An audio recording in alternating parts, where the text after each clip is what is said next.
இடைக்கால பட்ஜெட் ஏமாற்றம் அளிப்பதாக பாரதிய ஜனதா, அதிமுக, இடதுசாரிகள் உள்ளிட்ட எதிர்க்கட்சிகள் கூறியுள்ளன.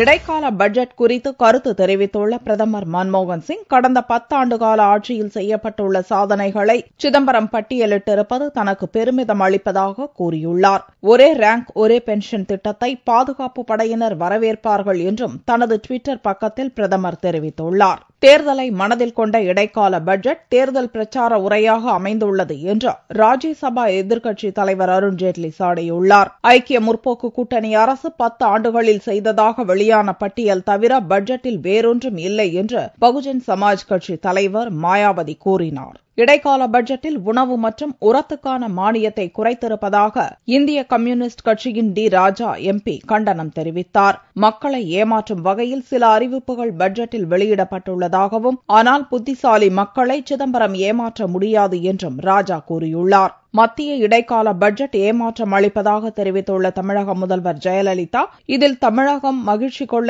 எதுவும் இல்லை என்று கூறியுள்ளார். பட்ஜெட் தாக்கலின் போது சபைக்குள்ளேயே சிதம்பரத்துக்கு பாதுகாப்பு தேவைப்படுவது மத்திய காங்கிரஸ் கூட்டணி அரசின் தோல்வியை காட்டுவதாகவும் ஜெயலலிதா கூறியுள்ளார். திமுக தலைவர் கருணாநிதி வெளியிட்டுள்ள அறிக்கையில், எதிர்பார்த்த அளவுக்கு சலுகைகள் இல்லாவிட்டாலும் மத்திய பட்ஜெட்டில் அரிசிக்கான சேவை வரி ரத்து செய்யப்பட்டிருப்பதற்கும், கல்விக் கடன் மீதான வட்டியில் சலுகை அளிக்கப்பட்டிருப்பதற்கும் வரவேற்பு தெரிவித்துள்ளார். 10 லட்சம் புதிய வேலைகள், மொபைல் போன் விலை குறைப்பு, சூரிய ஒளி மின் திட்டங்கள் ஆகியவற்றுடன் பணவீக்கத்தை 5% அளவுக்கு குறைத்திருப்பதற்கும் வரவேற்பு தெரிவித்துள்ள கருணாநிதி, பெட்ரோல் டீசல் விலை உயர்வை கட்டுப்படுத்த எந்த அறிவிப்பும் இல்லை என்று ஏமாற்றமும் தெரிவித்துள்ளார்.